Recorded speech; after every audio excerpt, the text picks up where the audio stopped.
کیا ہمارے لیے عبرت نہیں ہے؟ اللہ اللہ، حاکموں کی قبریں مٹ گئی، حاکموں کی قبریں مٹ گئی، مالداروں کی قبریں مٹ گئی، جن کی قبروں پر لوگوں کو لانے کے لیے پروپیگنڈے کیے گئے، آج ان کی قبروں پر کوئی کھڑے ہونے تیار نہیں ہے، اور جن کی قبروں کے نشان مٹائے گئے تھے آج ان کا نشان مٹ رہا ہے۔ اللہ اللہ، ارے جن کے بیٹوں کے نام پر اتنی بھیڑ جمع ہو جاتی ہے ہندوستان میں، کیا کہہ رہے ہیں؟ زندہ باد زندہ باد۔ صاحب مزار تو علی کا بیٹا ہے نا، جن کے بیٹوں کے نام پر اتنے لوگ یہاں آ جاتے ہیں، ان کے بابا کے مزار پر زندہ باد زندہ باد۔ بات اللہ کی رضا کی، اللہ کے بندو، اللہ کی رضا کی بات ہے۔ تو اللہ کے رسول علیہ السلام فرماتے ہیں ایک ایک قبر میں 70 اصغر، اور ان کی ایک ایک کی طاقت اتنی کہ پھنکار میں صرف قیامت تک اناج نہ پیدا ہو زمین کے اوپر۔ لوگ ہیروشیما اور ناگاساکی کے زہریلے بموں کی بات کرتے ہیں، جدید دور کی ٹیکنالوجی نے ان کے زہر کے خاتمے کی پوری کوشش کی اور بہت حد تک کہ وہ کامیاب نظر آ رہے ہیں، لیکن اللہ کے بنائے ہوئے وہ زہریلے اژدہے اور یہ 5-6 فٹ کا وجود بہت اچھا لگتا ہے گناہ کرتے ہوئے قبر میں انتظار کرنے آپ۔ تاش کے پتے کھیلنے میں بہت مزہ آتا ہے، قبر میں انتظار کرنے آپ۔ کانوں میں ایئر فون لگا کر وہ گندے اور فحش گانے جو انسان کے نفس کو ابھارتے ہیں، نفسانی خواہشات کو اللہ اکبر چھیڑ چھاڑ کرتے ہیں، وہ تمہارا انتظار کر رہے ہیں۔ برا مت ماننا، میں نہیں، آپ کے اور میرے رسول فرما رہے ہیں اس منزل پہ جانا ہے، سب ڈال دیں گے، چھوڑ کے چلے جائیں۔ مال میں ملاوٹ کر کے بیچ رہے ہو وہ انتظار کر رہے ہیں، عورتوں پہ پاک کی نظر ڈالتے وہ انتظار کر رہے ہیں، گندی فلمیں دیکھ رہے وہ انتظار کر رہے ہیں۔ بلکہ یہ تو 70 کے علاوہ ایک اور اژدہا ہے جو بالکل الگ ہے۔ میں تو لوگوں کو کہتا ہوں کہ کاش کہ ہم لوگوں کو نمازی بنانے میں اگر کامیاب ہو جائے تو میری قوم کامیاب ہو جائے۔ اس کی وجہ یہ ہے کہ جو نماز پڑھے اس کو کامیابی کی ضمانت قرآن نے عطا کی ہے۔ اس میں ایک اژدہا ہے الگ سے، یہ 70 کے علاوہ الگ ہے۔ آقا فرماتے ہیں اس کا نام شجاع الاقرع ہے، اور وہ شجاع الاقرع 70 سال کی مسافت اتنا لمبا ہے، یعنی 70 سال میں جتنی لمبائی میں گھوڑا دوڑاؤ گے اتنا لمبا وہ اژدہا ہے۔ آقا فرماتے ہیں ایک دن کی مسافت اتنے اس کے ناخن ہے، اس کی آنکھوں سے آگ برستی ہے، اور وہ ایک ڈنک کسی کو مار دے تو 70 گز انسان زمین کے اندر دھس جائے۔ ایک ڈنگ پر 70 گز انسان زمین میں دھسے گا۔ صحابہ نے پوچھا آقا یہ کس کو مارے گا؟ آقا فرماتے وہ بے نمازیوں کو مارے گا۔ اور کتنا مارے گا آقا؟ آقا فرماتے ہیں وہ خود کہے گا قبر میں میرا نام شجاع الاقرع ہے، اور تو نے فجر نہیں پڑھی تو میں تجھے ظہر تک ڈسوں گا، ظہر نہیں پڑھی تو عصر تک، عصر نہیں پڑھی تو مغرب تک، مغرب نہیں پڑھی تو عشاء تک، عشاء نہیں پڑھی تو فجر تک۔ اور آقا فرماتے ہیں قیامت تک اس کو اسی طرح ڈسا جاتا رہے گا۔ قیامت کس کو کہتے؟ قیامت تک 60-70 سال کی زندگی پائی اور قیامت تک ڈسے جاؤ گے۔ میں تو بھائیوں سے کہتا ہوں اگر مجھے یہ یقین ہوتا کہ میری قوم ان کے پیر پکڑنے سے وہ نماز شروع کر دے گی تو میں باری باری ایک ایک کے پیر پکڑ کے کہتا کہ اللہ کے بندو نمازی بن جاؤ، وقت نکال لو نماز کے لیے۔ ایک ٹائم کی نماز کے لیے صرف 10 منٹ کا وقت لگتا ہے، 10 منٹ کا وقت یاد رکھیے گا، صرف 10 منٹ کا وقت۔ 5 وقت کی نماز کے لیے 50 منٹ کا وقت، 50 منٹ نکال لو اپنی زندگی کے ایک دن میں اور اتنے بڑے عذاب سے بچ جاؤ۔ اللہ کے عذاب کو برداشت کرنے کی نہ تمہارے اندر طاقت ہے نہ میرے اندر طاقت ہے۔ تو میں بات دور نکل گئی، قیاس کر رہا تھا اللہ کے رسول قبر کو دیکھ کر رو پڑے، اتنا روئے کہ داڑھی آنسوؤں سے تر ہو گئی، اور قبر کی جو قبرستان کی زمین تھی وہ کیچڑ میں تبدیل ہو گئی۔ صحابہ نے آقا کو روتے دیکھا، اس کی ہمارے ماں باپ آپ پہ قربان، آقا آپ کیوں رو رہے ہیں؟ تو آقا نے قبر کی طرف اشارہ کر کے کہا اس قبر کی تیاری کر لو، اس قبر کی تیاری کر لو، یہ اندھیرے کا، سانپ اور بچھوؤں کا گھر ہے، اللہ یہ دکھوں کا گھر ہے، یہ آخرت کی پہلی منزل ہے۔ اگر تم نے اس میں کامیابی حاصل کر لی تو آخرت تمہاری کامیاب ہے، جو اس میں پھنس گیا آخرت اس کے لیے بہت مشکل ہے۔ کون کہہ رہا ہے؟ شافع یوم النشور کہہ رہے ہیں، شفیع المذنبین کہہ رہے ہیں۔ میرے بھائیوں، آسان نہیں ہے جو ہم نے سمجھ رکھا ہے کہ سب چلتا ہے مولانا، بلکہ بات آپ کو کہوں، اللہ اکبر، اللہ اگر عذاب قبر دینا چاہے تو حضور کے دور کے لوگوں کو بھی اللہ نے عذاب میں مبتلا۔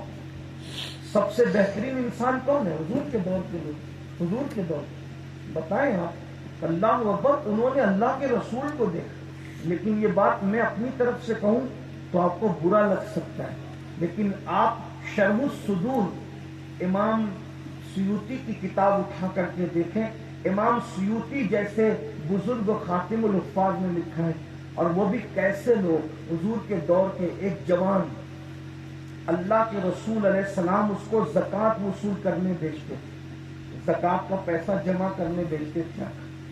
ایک دن اللہ کے رسول جنت البقیع میں گئے، توجہ کریں، جنت البقیع میں، اور بقیع میں جانے کے بعد اللہ کے رسول علیہ السلام کے ساتھ جو صحابی تھے، حضور نے فرمایا اس طرح کی آواز حضور نے نکالی۔ انہوں نے سوچا حضور مجھے کچھ کہہ رہے، اب تجھے نہیں کہہ رہا ہوں، یہ جو قبر کے اندر ہے نا اس کو کہہ رہا ہوں۔ حضور آپ اس سے کیا کہہ رہے ہیں؟ فرمایا اس کو پہچانتا تھا، میں نے اس کو زکوٰۃ وصول کرنے کے لیے بھیجا تھا۔ ہاں، تو زکوٰۃ کے مال میں ایک زرہ بڑی خوبصورت آئی، اور اس نے اس زرہ کو میری اجازت کے بغیر چپکے سے اپنے پاس رکھ لیا۔ اور ایک زرہ اس نے چپکے سے اپنے پاس رکھ لی، اور اب میں دیکھ رہا ہوں اس کی قبر میں کہ اسی زرہ کو آگ کی بنا کر اس کو پہنا دیا گیا۔ اللہ کے رسول کی اجازت کے بغیر حضور کے ظاہری دور کے اس جوان نے، اس شخص نے زرہ کو چھپا کر کے اپنے پاس رکھ لیا تھا، یعنی زرہ کے معاملے میں اس نے خیانت کی تھی، خیانت۔ تو آقا فرماتے آج آگ کی وہ زرہ بنا کر اس کو پہنا دی گئی ہے۔ تو میں یہ منظر دیکھ کر کے یہ بات کر رہا ہوں، اندازہ فرمائے ایک زرہ کوئی چپکے سے چھپا کے رکھ لے تو وہ آگ کی زرہ بنا کر اس کو پہنائی جائے۔ آج مسلمان تو لاکھوں روپے کا گبن کرتا ہے، چوری کرتا ہے، کسی کا پیسہ لے کر ہڑپ کرتا ہے، پیسہ لے کے بھاگ جاتا ہے۔ آج کل تو حالات یہ ہیں، عمرہ کا پیسہ بھی لوگ لے کر بھاگ رہے ہیں، حج کا پیسہ بھی لوگ لے کر بھاگ رہے ہیں، اجمیر شریف ٹور کے نام پہ لے جاتے ہیں، بھاگ جاتے ہیں، دھوکہ کرتے ہیں۔ مسلمانوں بتاؤ کیا کر ہو رہا ہے؟ یہ سب اس لیے ہو رہا ہے کہ قبر بھول گئے، آخرت بھول گئے، محشر بھول گئے، اور یہ آپ کو پٹی پڑھا دی گئی، ارے میاں کچھ کرو، تم چونکہ مسلمان ہو جنت میں جاؤ گے۔ ارے مسلمان بننے والوں اسلام کے تقاضے تو پورے کرو۔